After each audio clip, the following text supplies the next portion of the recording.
Hello friends. तो last episode में आप लोगों ने देखा था कि जो सांजी लोग थे वो बच्चों को उनके कमरे से निकालने में कामयाब होते हैं और इधर स्मोकर का सामना हो जाता है लॉ से। अब आइए शुरू करते हैं। ताशगी लॉ से बोलती है कि मुझे पता है कि तुम एक सीची बुकाई हो, तो मेरे सामने से हटो, मुझे अंदर घुसने दो, क्योंकि मुझे लगता है कि तुम अकेले यहाँ पर नहीं हो, यहाँ पर और भी लोग हैं। तो अब क्या होता है, अब हम लोग को दिखाए जाते हैं नामी और चॉपर। नामी और चॉपर बच्चों को लेकर आगे बढ़ रहे होते हैं। तभी जो चॉपर होता है वो बच्चों से पूछता है कि एक बात बताओ, तुम लोगों को किस तरह की बीमारी है। तो यहाँ पर बच्चे बोलते हैं कि हमें नहीं पता है कि हमें किस तरह की बीमारी है, लेकिन हाँ मास्टर ने हमें बोला था कि हम लोग 1 साल के अंदर ठीक हो जाएंगे। तो यहाँ पर चॉपर बोलता है कि तुम लोग कहाँ से आए हो।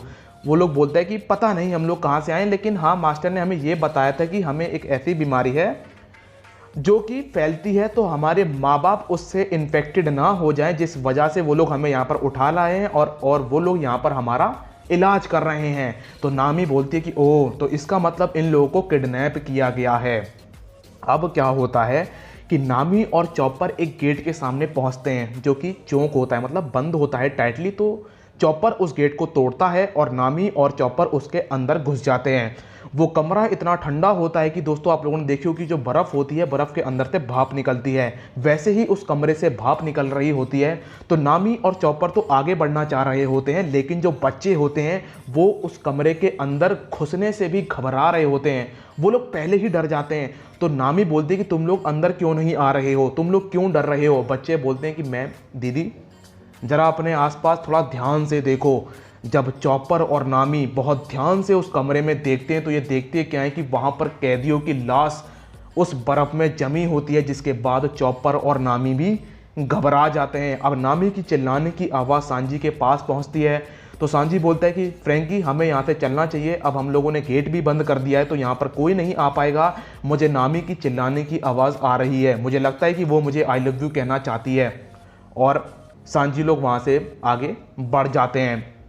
अब क्या होता है, अब बारी होती है लूफी लोगों की। लूफी लोगों का सामना ब्राउन बियर्ड से हो जाता है और ब्राउन बियर्ड के जो साथी होते हैं वो तोप के गोले लूफी लोगों के ऊपर दाग रहे होते हैं। तभी लूफी क्या करता है, अपने जो पेट को है फुला लेता है और उसके तोप से बच जाता है। लेकिन ये मूव लूफी के ऊपर भारी पड़ने वाला होता है, क्योंकि ब्राउन बियर्ड समझ जाता है कि लूफी एक डेविल फ्रूट यूज़र है। इसका मतलब हमें बस इन्हें पानी में डुबाना है और ये लोग ऐसे ही मर जाएंगे। ब्रुक एक चोटी पर जाके खड़ा हो जाता है और वो कहता है कि यार मुझे कुछ धमाकों की आवाज़ आ रही है। अब क्या होता है, ब्रुक के पीछे वो समुराई तो पड़ा ही होता है, लेकिन मुझे ऐसा कई बार लगा जैसे कि ब्रुक ने अपनी ऑब्जर्वेशन हाकी यूज़ करी और ब्रुक स्ट्रॉ हैट में वो चौथा बंदा है जिसने अपनी हाकी दिखाई। अब क्या होता है कि जो स्मोकर होता है, स्मोकर मैसेज दिखाता है, कहता है ये देखो, ये स्ट्रॉ हैट की आवाज़ है और ये एक आम इंसान की आवाज़ है जो कि अपना मैसेज भेज रहा है कि मैं खतरे में हूँ और वो पंख हजार्ड से ही आया है। लो, तुम तो स्ट्रॉ हैट को जानते ही हो, क्योंकि तुम उससे साबोडी में मिले थे और तुमने मरीन फोर्ड में भी उसकी मदद करी थी। तो मैं बस ये चाहता हूँ कि तुम पीछे हटो और मैं जाऊँ अंदर देख सकूँगी और कौन कौन यहाँ पर है।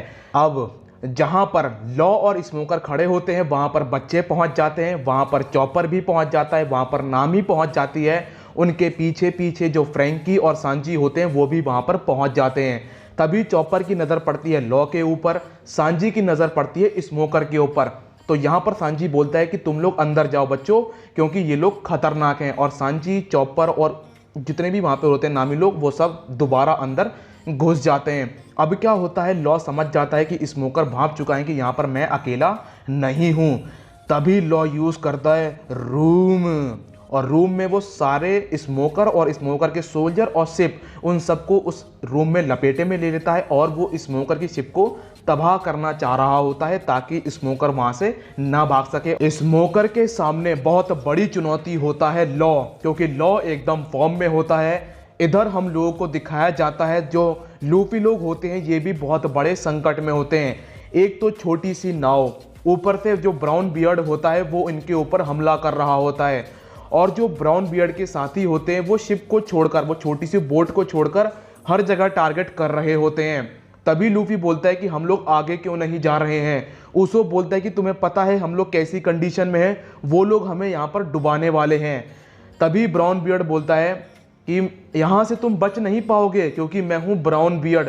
लूफी बोलता है क्या बोला है, तुम मुझे नहीं जानते हो, मजाक कर रहे हो क्या, मैं हूँ ब्राउन बियर्ड।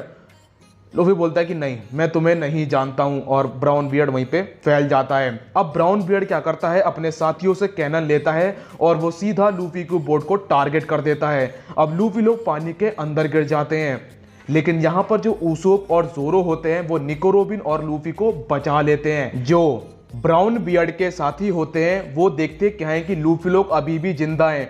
तो क्या होता है कि जो ब्राउन बियर्ड के साथी होते हैं वो लोग फिर दोबारा लूफी लोग को टारगेट करने वाले होते हैं। तभी जोरो बोलता है कि उसोप तुम लूफी को संभालो, मैं इन्हें देखता हूं।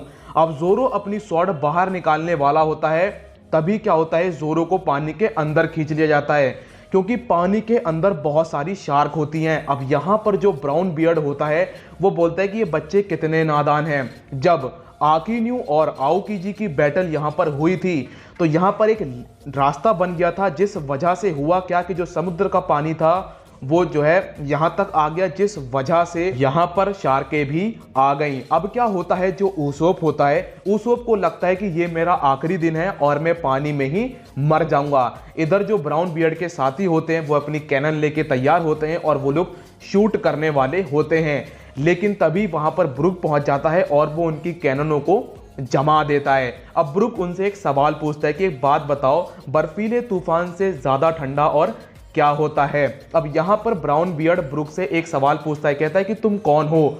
ब्रुक बोलता है वैसे तो तुम्हें मेरा नाम नहीं जानना चाहिए, लेकिन मेरा नाम है ब्रुक और मैं एक बार मर के दोबारा जिंदा हुआ हूं और मैंने अपनी दूसरी जिंदगी स्ट्रॉ हैट के कैप्टन के नाम कर दी है। अब क्या होता है, ब्रुक ब्राउन बियर्ड का ध्यान अपनी तरफ करता है। इतने में जो लूफी, जोरो, निको रोबिन होते हैं वो पानी से बाहर निकल जाते हैं और वो बर्फ की चट्टान पर खड़े होते हैं। अब क्या होता है, ब्राउन बियर्ड लूफी लोगों की तरफ देखता है और लूफी जो है ओपोनेंट को देख रहा होता है कि भाई कपड़े किसके उतारे जाएं इतनी ठंडी में। अब ब्राउन बियर्ड लूफी को बहुत ध्यान से देखता है और उसको नजर आती है उसकी स्ट्रॉ हैट। वो बोलता है कि हम मर गए, ये तो स्ट्रॉ हैट लूफी है जिसकी बाउंटी है 400 मिलियन बेरी। अब हम लोगों को दिखाया जाता है लॉ और वहां पे हमें लॉ का कहर देखने को मिल रहा होता है। आपको बहुत आगे एपिसोड जाने की ज़रूरत नहीं पड़ेगी, उसी एपिसोड में ही दिख जाएगा दोस्तों कि लॉ कितना ज़्यादा पहले से पावरफुल हो चुका है।